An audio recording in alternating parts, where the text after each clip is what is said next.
Good night, and want to welcome all of you to another program, the Full and Abundant Life radio program. My name is Claudius Davis, and it's certainly a privilege to be back here tonight with another presentation. Of course, this is going to be part three of the series entitled Hope and Sense of Well-Being. And of course, the central overall theme of this program is the full and abundant life. And so that's a theme that we want to certainly continue here tonight. And we'll just kind of wait a little bit for the WFM people to tune in. And once we are connected with that group in St. Vincent, radio station of WFM. Certainly, we will begin. But in the meantime, let me get connected to some of our other Facebook people tonight. And let me try to get all this going. And as soon as we do this and we get a response from the WFM, we certainly will um, try our best to continue our program here tonight. So, having said that, as we continue our program tonight, we certainly want to focus on um, the theme we've started, I think, 3 weeks ago, and we will try our best to continue that tonight. And let me try to see if I can get connected to all of those tonight. So we will just give, like I said, we'll just give WFM a little more time to get connected. And while we're doing that, I want to preface our discussion tonight on the whole idea of asking the tough question in terms of the ministry of Jesus. I mean, he came, he preached, he died, he was resurrected, and all of that had this redemptive purpose to it. And sometimes I think we oversimplify the purpose in terms of, we sometimes use terms as he came so that we can have forgiveness, we can have the remission of sins, and all this. It's all true. I mean, this is, but I want us tonight to ask a much deeper question. And the deeper question is, what is it about me? What is it about your life that God had such vested interest in that he sent his son, create this whole plan? What was the purpose of that? And tonight I want to say, Jesus puts it in a very small, he says, I'm come that you might have life and have it more abundantly. And so tonight we have to ask, what does that abundant life look like? What does it look like as a husband? What does it look like as a spouse, in your parenting skill, whatever your vocation is in life? How this whole death of Christ, his resurrection, coming in the form and his preaching, what was the ultimate goal of all of that? And how do you justify being a part of that? So now we are certainly connected with we are depends largely on how we do what God expects us to do. Join Dr. Claudius Davis on the Full and Abundant Life program here on WFM 99.9, Wednesdays 9 to 10 p.m. as he explores the elements that might be robbing you and keeping you from realizing your full potential. It is time to break those chains of bondage. It is time to shake off what's been holding you back. The Full and Abundant Life program, 9 to 10 p.m. every Wednesday on WFM 99.9 with Dr. Claudius Davis. Lord, We've got just about 3 minutes after the 9 o'clock hour here in the Eastern Caribbean, and it's now time for us to present to you this evening's Full and Abundant Life Radio program hosted by Dr. Claudius Davis. Just to remind you, like always, that the Full and Abundant Life Radio program is an interactive program, and to be a part of it, the number to call is 457-9997. You can send us a WhatsApp text, you can call us via WhatsApp, or you can call us direct through 457-9997. So without further ado, let me turn you over to Dr. Davis. Dr. Davis, good night and welcome again.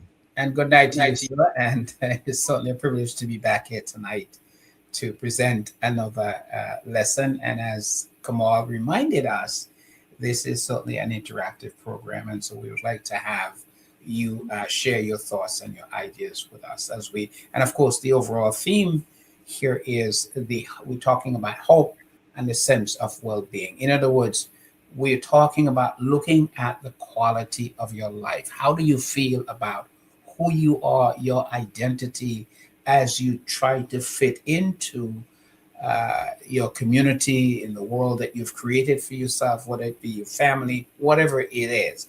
And so tonight, I want to look at a Russian-born American geneticist and evolutionary biologist. And I know that's kind of, putting those things together might be, so where are we going with this? But he made an observation that I really want to share with us.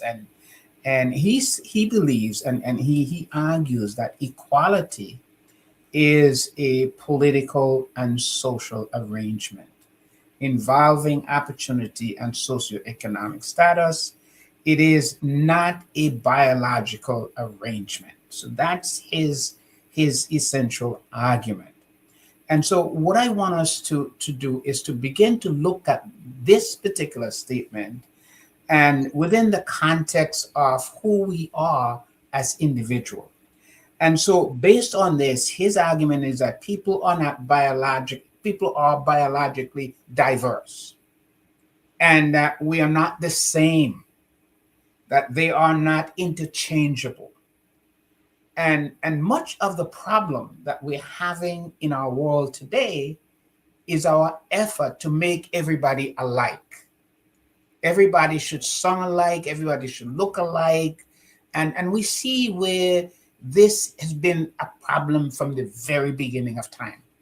And it is still an ongoing situation. And so the point that he's making here is that equality refers to the right of people to be unlike. So when we try to talk about celebrating and talking about we need to practice and to reinforce equality, we have to understand that what we're really saying is that people do have the right to be unlike. And so that's, if you take, for example, the whole notion of racism, where we're trying to we want the blacks to remain blacks and the white to remain white and the rich to remain rich. We have these sort of dichotomy, these sort of black and white, where we begin to divide things.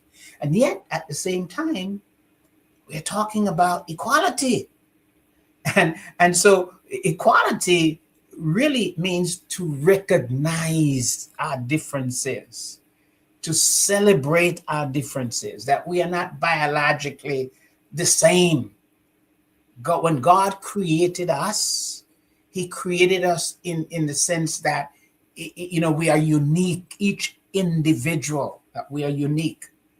And so we've been struggling throughout history, and we still are today, to this day.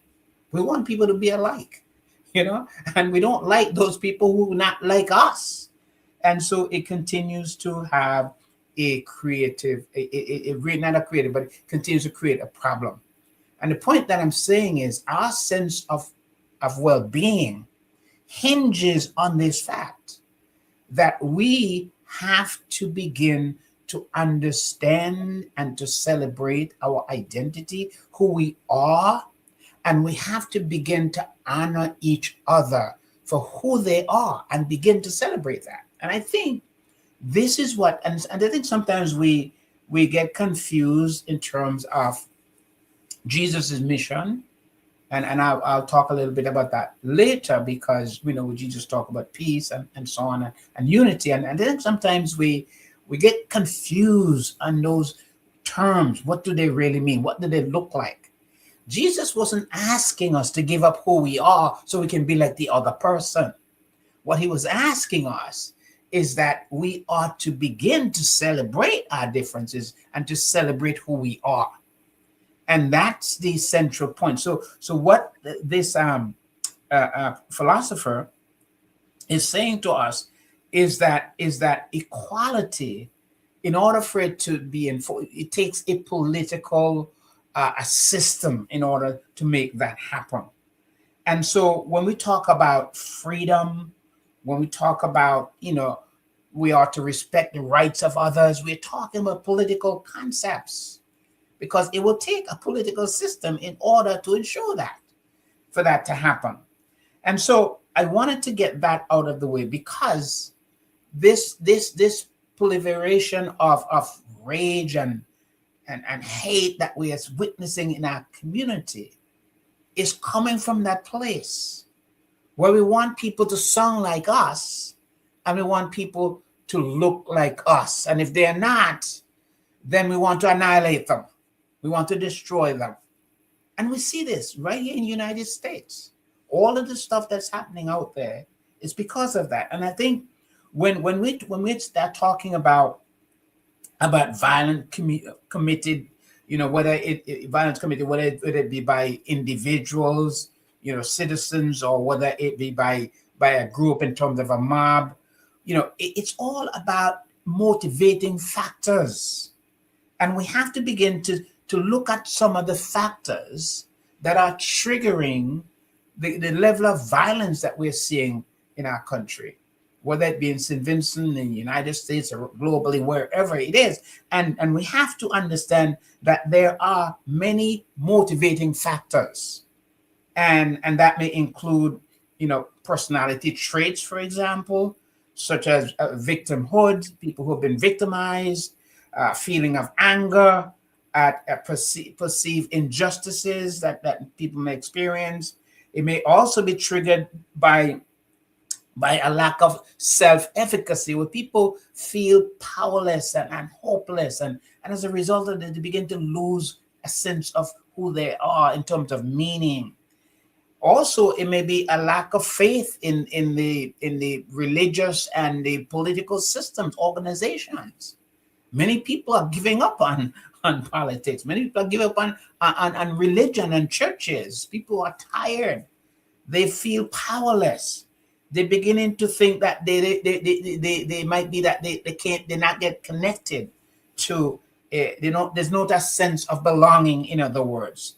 And there may be also other mental health vulnerabilities that people do have, that comes to the place where they can be easily manipulated by misinformation. And we see this. We see the impact of the news media, how they are creating, mass confusion, misinformation, false information. Even on Facebook, some of the stories you see, okay, that's happening. There's no truth to it whatsoever. But because of people's mental health, what should I say, mental health disabilities, or because they're impaired in some way, it is so easy for people to become manipulated. And this is not only true in politics, but I think it's also true in the religious organizations as well, that people, because of their vulnerability, can easily be misled.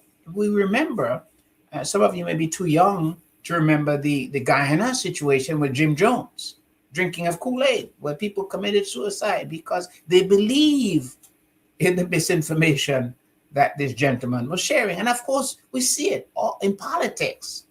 We see it all over the world, that people, because of their own internal vulnerabilities, are responding in very violent ways.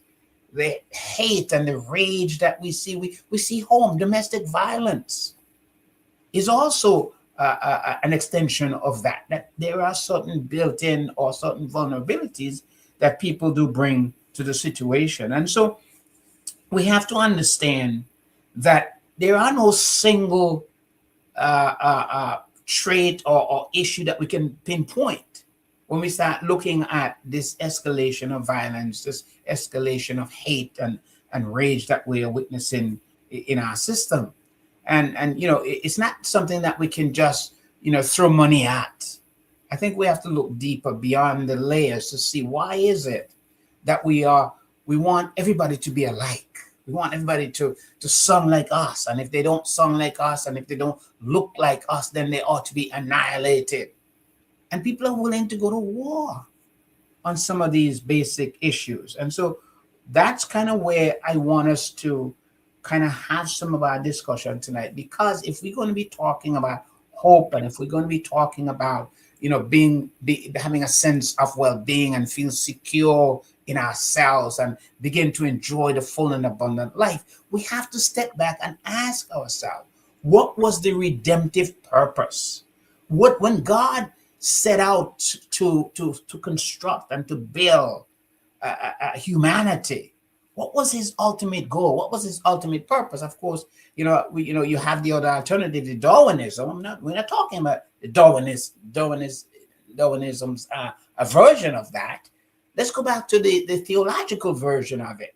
That God, when he set out and said, let us make man in our own image, what is the purpose? What was his intention that he had in mind? And so once you begin to understand that, then you can now measure whether you are on the right path in terms of understanding and living out, making it a reality that the redemptive, the creative engineering of God in terms of your life. How does that play out in your marriage, in your parenting skill?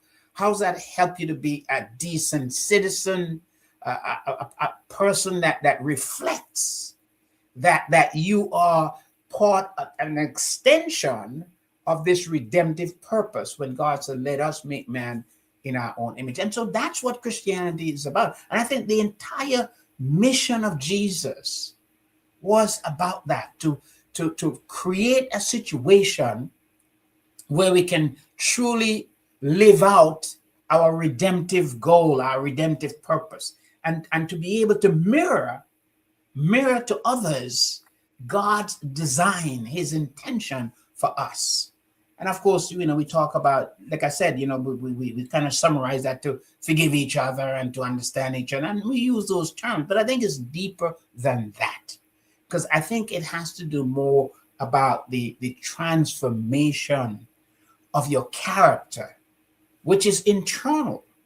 And this is something that you must be engaged in terms of mirroring and doing the editing and the adjustment, and that which takes discipline and the sacrifice to become part of what God designed for you to be. So we have to begin to understand that. Now, there's a passage that I want to use, and it's found in Ephesians chapter 4 and verse 16. And I'm going to quote this from the New American Standard Bible.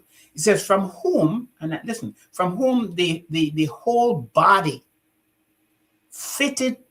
being fitted and held together by every joint, what every joint supply, I should have said.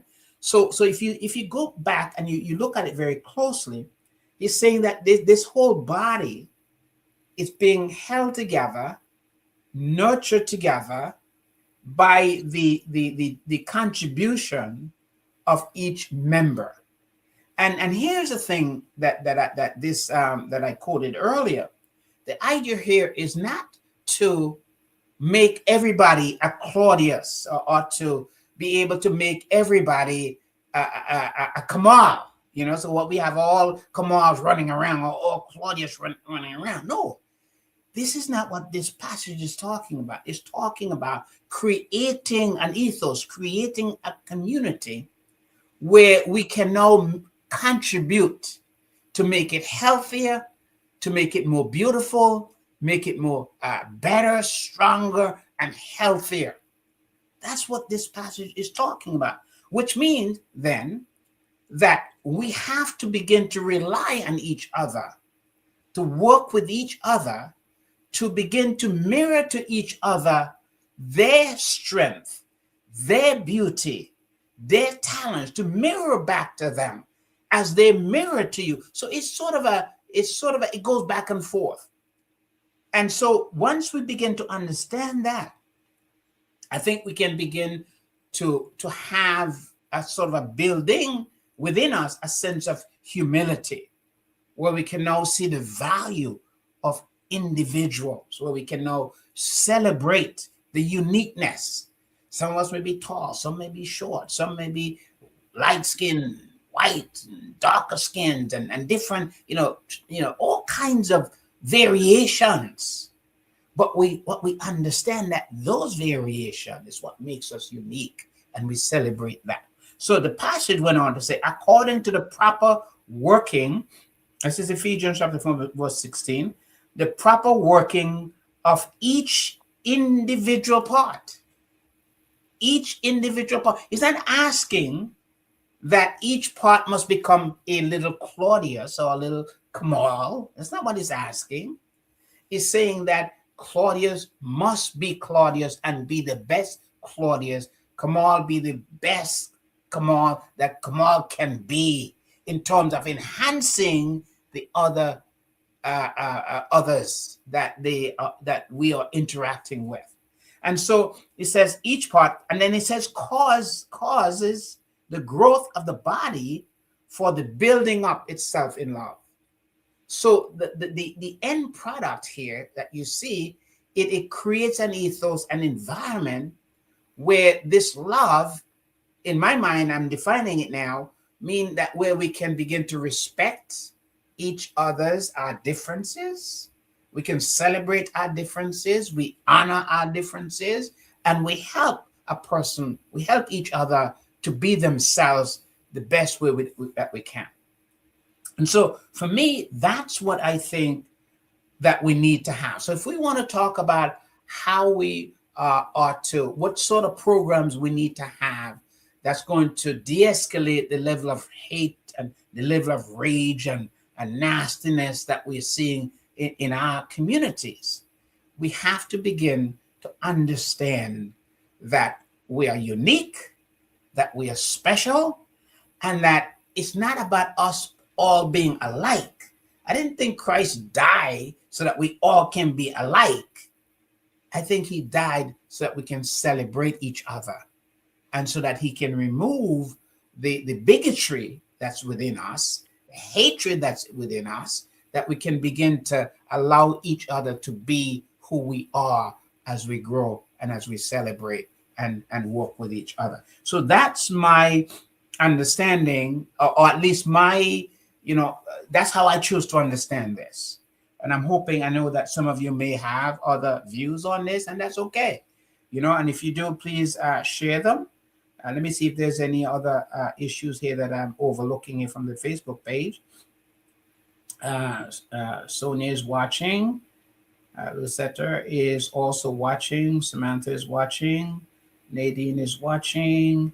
Let's see, this someone says here, your words remind me of Hosea chapter 4 and verse 6. My people perish for lack of knowledge. Thank you for that particular verse. That's Hosea chapter 4 and verse 6. People are perishing because of lack of knowledge. People's downfall stems from ignoring divine wisdom, Samantha says. Carl, it's great to have you watching, and I know that you guys have some bad weather there in the city. I hope that you're not locked in like I am here. And Samantha also cited Ephesians chapter 4 and verse 16, independence, not dependence. And so that's, I think it's important for us to understand this. So let me continue here, because I believe people that we are diverse. I mean, that's and God, if you want to look at how God created us, we are diverse. And so the environmental conditions releasing our diverse potentialities, I think, becomes critical. And I think this is one of the challenge, I think, that local congregations are facing. And by this I mean, how do you allow this biblical concept where individual members uh, lend their talents and their skill in order to harness growth within the body? How do we do this? And I think, if you look at it very, and some of you may be very critical of the statement that I'm about to make, because much of our congregational kinds of system is a one-man show. And we have one man who feeds us every day. Okay, nobody else does it. A lot of churches, that's the way they operate. So you have to ask yourself, how does that fit in with Ephesians chapter 4 and verse 16 that says, from whom the whole body, and it's not talking about the pulpit. It's not talking about the assigned preacher or minister or evangelist. He says the whole body, that being fitted and held together by every joint, by what every joint supplies, according to the proper working of each individual part, causing the growth of the body. Now that's the biblical model. You might argue about that, but that's what it is. And that's what Jesus died for. So if that's the model, how come we have these other models that where we have everybody must be alike?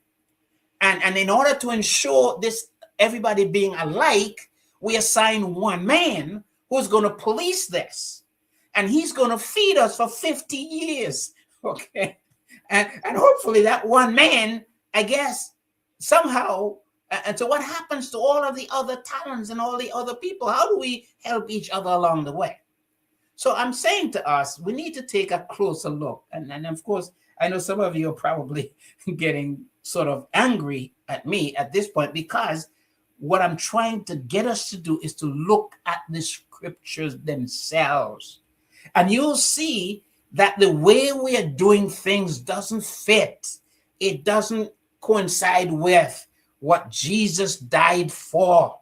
He died so that each member will have the responsibility of nurturing other members, and that we come together and we do this. Now, I know that this may not be a very, very popular statement that I'm saying, but what would you rather have? We talk about let the Bible speak where it speaks and be silent where it's silent.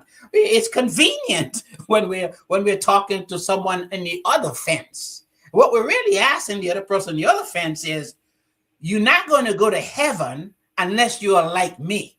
You follow? So the Catholic said, you're not going to go to heaven unless you're like us. The Baptist said, you're not going to go to heaven unless you're like us. The Church of Christ says, you're not going to go to heaven unless you're like us. And really what they're talking about is one man.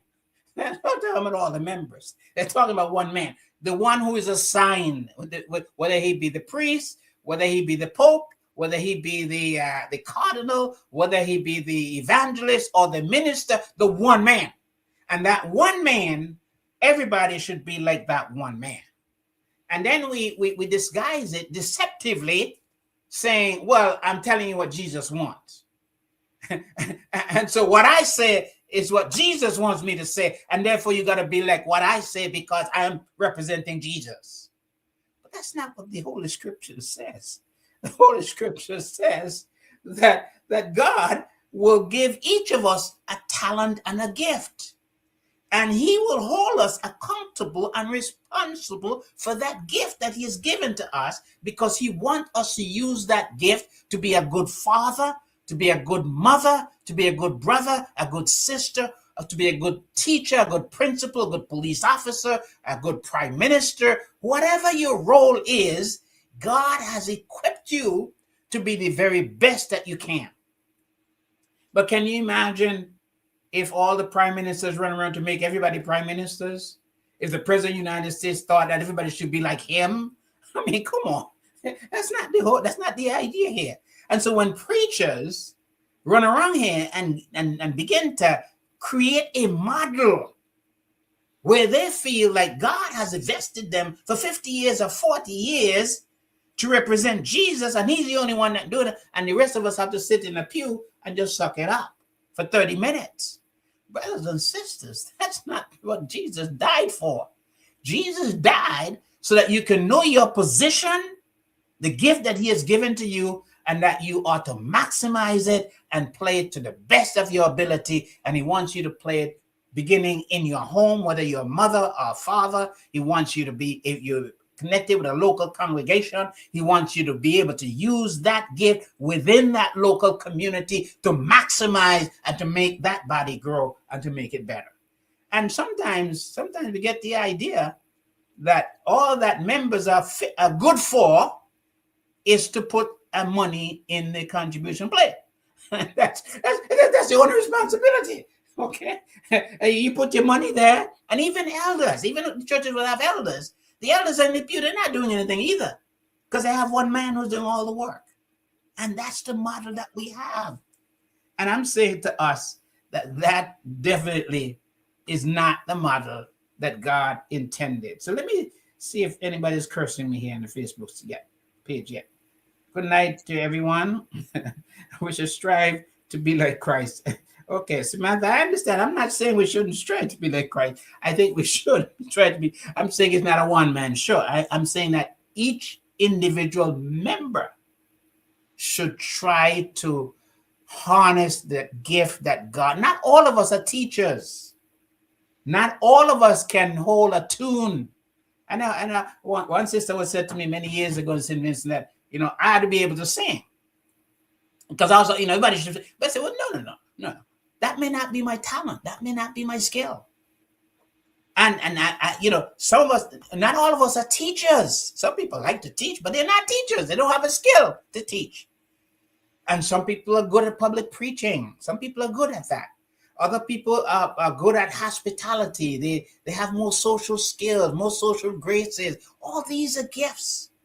And we have to use all of those gifts, use everybody in order to build and to make things be what God wants it to be. So I believe that we have to begin to look out for that. And I think that's what good leadership really is all about, is to be able to identify talents and be able to showcase those talents.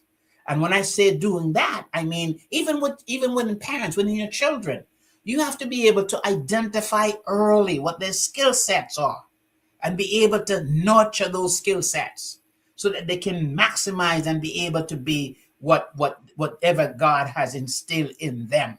And the same thing is true as leaders within the church, as elders in the church, as ministers, evangelists, is to be able to identify the skill sets and be able to create an opportunity for people to maximize those skill sets so it can benefit the entire body and that we can all grow together. That to me is what is really intended. So the importance, I think, in terms of the making of disciples, that is the making of disciples. It has to do with the participating of an efforts of all of our members. And we all have to work together, not just to abolish poverty and oppression, but there's so many other practices that hinders individual growth. And so we have to begin to understand all of that. I mean, tonight, I may not be a good teacher. I may not be a good song leader. It's not my skill. I think Kamal is more of a music guy. He has a sense for that. He's very good at it. Yes, that's not my skill set. I don't know what your skill set is tonight, but I hope whatever it is, that it can be nurtured in your home and that in the local congregation where you are affiliated with, that people can recognize that and not just feel that you're just there to put money in the contribution plate. And some people resign themselves to that, just to, that's all you're good for. And sometimes ministers and preachers seem to think that all the members are good for is the giving money, but nothing else. And that to me is quite unfortunate. So I think that the early Christian church, the nascent church, has long been committed to creating optimal social, physical, nutritional, economical, educational, spiritual environment for all the people. Read Acts chapter 2. That all of the challenges that they were facing, whether it be poverty, lukewarmness, indifference, whatever it was, they were able to in a revolutionary way meet those needs, so that everybody were able to celebrate. It was a family. They enjoy that. They didn't have to change who they are. Now, there were some of the leaders in the church, first century church, who believe that in order to go to heaven, you got to be like us. We know that because it's always been a problem. Peter was one of those persons. He believed if you wasn't under the Jew, you couldn't go to heaven. Gentiles had to become Jews in order to go to. As a matter of fact, he believed that not only that it was impossible for a Gentile person to be approved and to be accepted by God. So we know that. This is old stuff. This is not new stuff. And Paul had to fight that situation. But this has always been throughout history. People, even in the 60s, even to this day, there are people in this country who still believe that blacks are inferior to white folks. And of course, it makes black folks very angry and rageful. Okay, and I understand that, because if you're telling me I'm of no value, I'm a nobody, what do you expect to get from me other than rage and anger? And you see that on our streets sometimes. And we see it in politics when people begin to feel that there is no justice, that they're being oppressed, the political system is not there for them. People begin to push back with rage and anger, and it can lend itself to violence, nastiness, and ugliness. But that's not what Jesus died for. He died so that we can begin to celebrate our differences and to honor each other. That was the whole purpose why he created us. So let me just try to go back here. Linda says, we are like Christ in his love for God and one another. Our culture, nationalities, etc., can be different, but we are one in him. Yes, in that sense, and that's what I'm saying, that sense of being one is how we treat each other. But I think sometimes we use the oneness to mean that we all must be alike. And then we get confused. We get confused because, if you want all the women to be like men and you want all the men to be like women, I think we understand that part. Well, not. I think we're in a time when we know that that's not working anymore, because men can change from being a man to female, and we can go back and forth with that, But I think traditionally we believe that men are men and women are women, and we celebrate maleness and we celebrate femaleness, and that's unique and it's special and it's wonderful. But we seem to, in other areas of our lives, we don't apply the same principle. We want everybody to be alike. And that, I think, is quite unfortunate in terms of accomplishing that. And that's why we have wars to this day. That's why you have all the protests on the streets. That's what's going on around the United States right now, is that people have a low tolerance for difference. And because of that, it creates a lot of different issues. So, amen. God will hold us, me, accountable for the gift that he has given, and that's Samantha. But I hope I haven't missed any. And Kamal, you don't have any comments that I'm overlooking, right? Because otherwise you would interrupt me and let me know. Okay.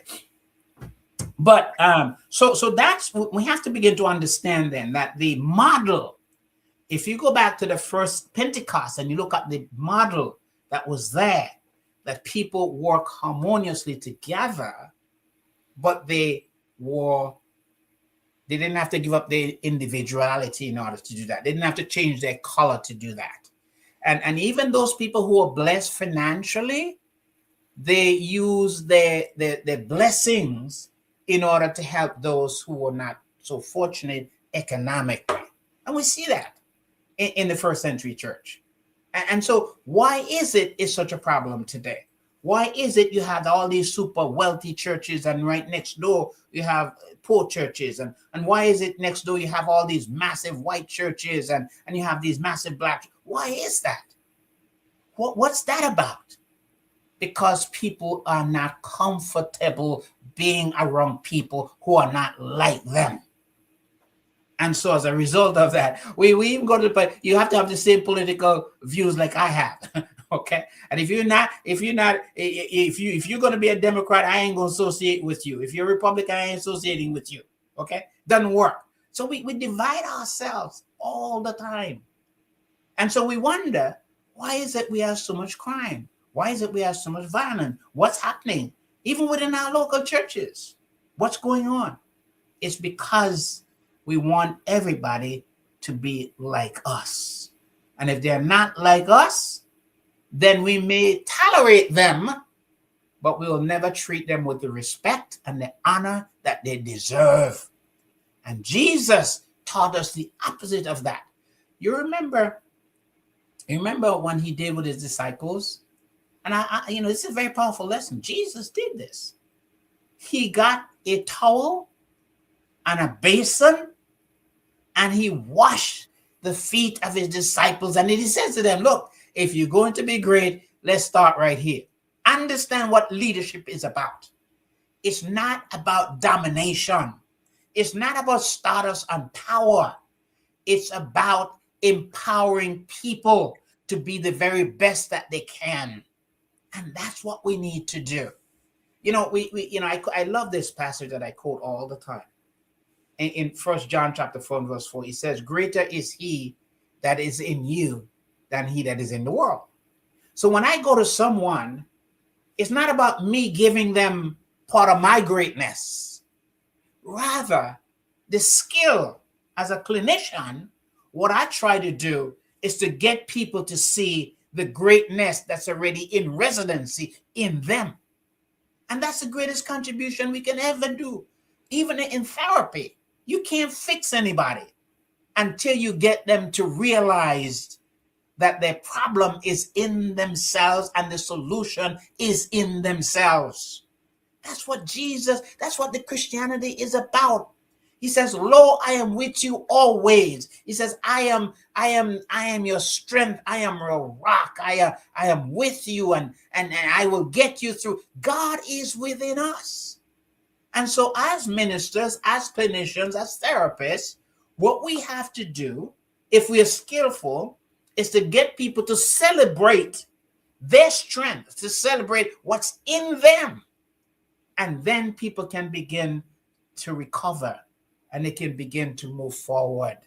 And that's part of where we have to begin to help people to begin to change their skill set in terms of what they're thinking. So part of the confusion, I think, that we have is this whole idea that we all have to be alike, and I set the standard as to what alike is. Like Peter said it very clear. You can't have Cornelius in this. No. He is not a Jewish person. It's absurd to have me to go over there. He's not. Jonah did the same thing. So this is not a new problem. What we're seeing in the United States is not new. It is part of who we are. We naturally want people to be like us. So sometimes I go all the way to Queens just to have some. It's funny. I go to Queens not to have Vincentian food because I went to Jamaica in the early days, and I grew up on Jamaican food. So sometimes I have an appetite, so I drive all the way to Queens to get some good Jamaican food. You understand me? Because I've developed an appetite for that. And so for me, Italian, food isn't really attractive to me because of association. But understand this, it's all in my brain. Okay. And I have to change that. Once I change that, it's a difference. And so sometimes the storage of information becomes crippling. Not all the information that we have stored over the years are serving us well. We know this. That is why it didn't serve Jonah well, because he was socialized in an environment where it was only his people was connected with God, and nobody, Nineveh, they were not God's people. They weren't deserving of it. Peter himself was socialized in a way to believe that only Jewish people have access to God, and God only cared about Jewish people, and he verbalized it. So what I'm saying to us is that we have to take a closer look at our stored information, that stored experiences that we have had over years. That is why Jesus came, so that to help us to change the stored information. And to do that, you have to begin at a place of honesty. You have to be honest with yourself and say all of these behaviors. You think about this. Think about this. I mean, I try to eat healthy all the time. I mean, I think it's good. I have, my motivation is to go to the gym and I make all these promises. I'm going to go to the gym, I'm going to work out, and I'm going to try to eat healthy. But when I'm at work and I'm working all the time, and I am working and I have a little break, so I run down to the cafeteria. I get some French fries because I can't eat the other food. Okay, so when I'm hungry, I'm willing to gamble with the French fries. Okay, because I can't eat the other stuff. I think some of you suspect why I can't, right? So I go down and I eat it. But here's the thing, though.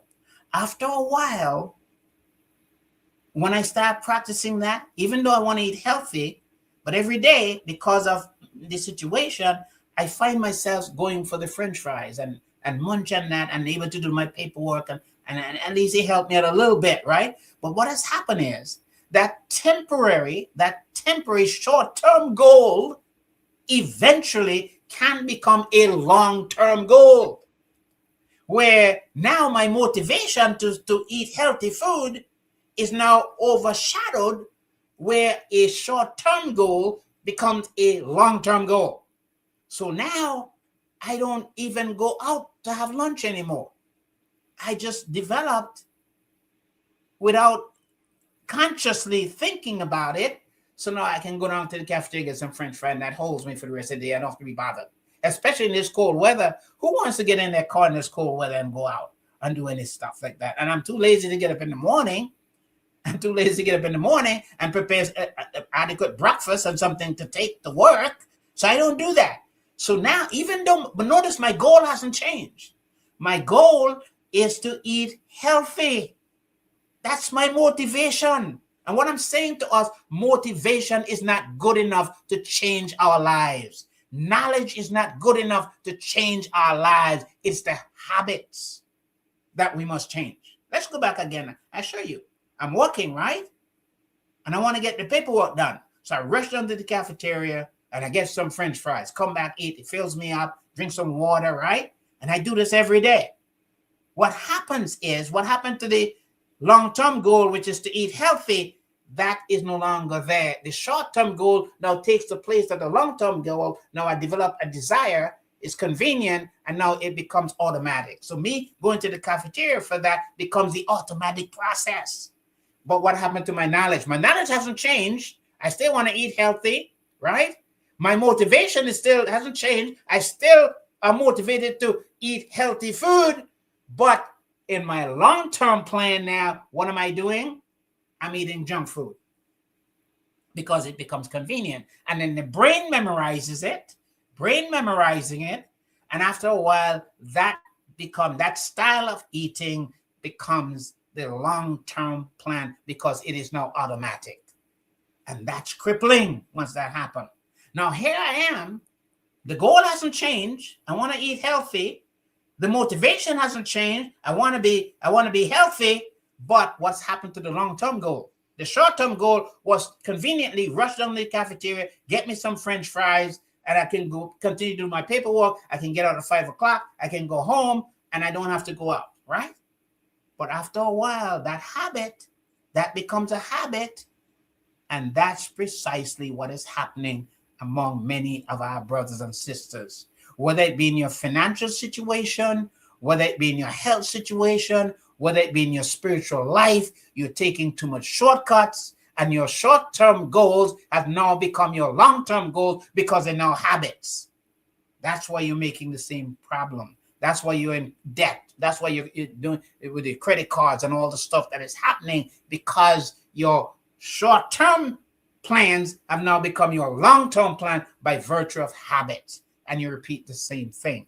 And I think that's what Paul was talking about in Romans chapter 12 and verse 2. It says, by the renewing of your minds. In other words, the renewing of your mind, he was talking about take a closer look at your long-term goals, your habits. Look at your habits, and then begin to take some ownership for that, and then begin to now change it. But I want to say something here, that habits is based on content. Remember this, habit is based on content. What do I mean by that? Remember I gave you that illustration? What's the content? I want to work all day, and now the cafeteria is right down the road there, right in the same building. I can rush down there, and I can get me some French fries, come back to my desk, sit there, munch on it while I'm working, and I'm working, and I'm working, and I'm working. What has happened is the content. Change the content. Once you change the content, you change everything. So now to change the content, I have to now get rid of the cafeteria. Get up early in the morning. Make some breakfast. Or at least take a break and say, you know what, the paperwork is always going to be there. I'm going to get in my car, and I'm going to go to a restaurant, and I'm going to get me some whole healthy food to eat. And that becomes a habit. And I do that every day. And guess what? If you change the content, then everything has changed. But I think most of us, why do you think all of our New Year's Eve, New Year plan fail? Because you know what you're going to do for the new year, right? But they fail because of the habits. That it's more convenient. You work late, tired, and you don't do it. Every year I join a gym. Last year I joined a gym and never went. I went there one time, signed up, never went back. We all do that because the content, you have to change your content, change your life. Change your content, change your life. Start doing things different. And Easter people go to church. Christmas they go to church. New Year's Eve, everybody want to be, in the church. Or New Year's Eve, they want to kiss their husbands. But what happens after New Year's Eve? They don't kiss their husbands anymore. It doesn't work, okay? Because it's a short-term plan.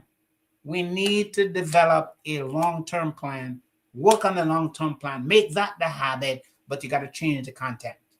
If you change the content, then you'll be able to do what you need to do. So let me see here if there's any comment that I might be missing here. People's downfall stem from ignoring divine wisdom. Okay. What else do I see here? We would strive to be like Christ. Okay, I think I've read that before. Any new stuff here? Okay, Hyacinth, my cousin. I think you're getting younger every day. My cousin says, Hyacinth is getting younger every day. Every day a new outfit. Okay, God bless you, sis. Because, okay, what else can I say? Come on, we have no comments, right? Did I put you to sleep? No, you haven't. I'm monitoring things from this end. Okay, like I said, I'm not a good teacher. I beg to differ. That's not my skill set. But but the point that I really want to hammer home here tonight, if you really want to improve your life, your relationship, look at the content. Look at the thing that you're repeating. and then begin to move them from the short-term plan to the long-term plan, which the long-term plan is where the habit system is. It's where the habitual system is at. That's where things are stored, information. That's why I gave you the illustration of Jonah, who was socialized a certain way. He had information about himself, about his people, but other people, the information was there. And so Peter had the same issue where his information, the way he was stored and was raised, and the thing that was in the long-term plan. Because remember, Peter was the man on Pentecost who said that God will pour his spirit on all flesh. That's information. That is knowledge. Some of you may say that that's revelation, but really that's not revelation, because Joel had already said it. He was just quoting Joel. Okay. So Joel had said it, but he was able, that's information. But that information that he was sharing had nothing to do with his long-term goal and his long-term memory system. Because in his long-term memory system had said that Gentile people should never be allowed in the church. And he believed that. But his short-term goal was, his knowledge, his motivation was that Joel had said, and he was able to preach eloquently. But his preaching had no depth to it. He was a hypocrite, misrepresenting the facts. But I know some of you wouldn't want me to say it because Peter was an inspired man. How dare me to say that? But I'm telling you, look at his life. And you'll see that on Pentecost, he was deceptive. He was not an honest man. He was quoting a passage from Joel, but he himself was already, long-term memory was Gentile people should never be admitted into the church. Yet, his sermon was eloquent. What I'm saying to us is we have a lot of preachers out here who are preaching truth, eloquent sermons, but their character and their conduct betray everything that they're saying to you, because it's not in their long-term memory. It's in their short-term. Anybody can memorize a passage of scripture. Anybody can memorize anything and present it. But it doesn't necessarily mean that it is in their long-term memory. And if it's not there, it's of no value. It's of no good. And that's why God, to protect us from that, says that let's operate as a body. Let everybody contribute. Then we will be able to guide and strengthen each other as we work as brothers and sisters together. Because my weakness, you might be able to identify, and you might be able to help me, and you can make me a better human being simply because we're sharing in a mutual environment of respect and honor and love, and we can cherish each other. That's what Jesus died for, to create that system where we can work with each other and respect each other and not begin to relegate some people as second-class citizens and inferior. And I mean, we can be vicious when we want to. But you know what? When we see it, when people start using guns and knives, then we think that's horrible. When they're using words to do even more destructive things, we don't say anything about that. You look at the religious world today. You look at denomination. Look at the divisiveness in all of these different religions. And Jesus had one message: love the Lord your God, love yourself, and to love your neighbors. Why do we have all this eating like we're dogs? As a matter of fact, Paul categorized the Corinthians, the Galatians rather, they were dogs. They were eating, biting each other. That has not changed. It is still happening today. And all I want you, and I will continue this series because I think it's important that we understand. We have to be able to diagnostically understand what is happening to our society. Why are we failing as human beings? Why are we eating each other? Why are we killing each other? And I'm saying it's because we want everybody to be like us. And if they're not, then we have to exterminate them. And that's part of the problem. And we have to, that's what Cain killed his brother. Okay, he killed his brother. And we see murder has always been through the whole system. And we see it in our homes, domestic violence. Why would a husband, take a machete or a gun and beat his wife down and terminate her life? Why would someone do that? What level of hate that would conjure up in someone to kill their own children, annihilate the children, and what's going on? And yet we talk about what a Christian nation we are. And we celebrate it. I mean, we sing some of the greatest songs, but we forget. It's about knowing your position and playing your position. And that tonight is my message to each of us, is to know our position and to play it well. And I think if we can do that, I believe tonight that we will truly be blessed. Nadine says, I agree with you about Peter. Lots of Peters in the church today. Okay. I know, but my dear sister, I want you to know that some folks may not necessarily agree with us on that, but you're so correct on that people can preach and teach something, but there's no depth to it. And that's what I'm trying to say. Motivation and knowledge.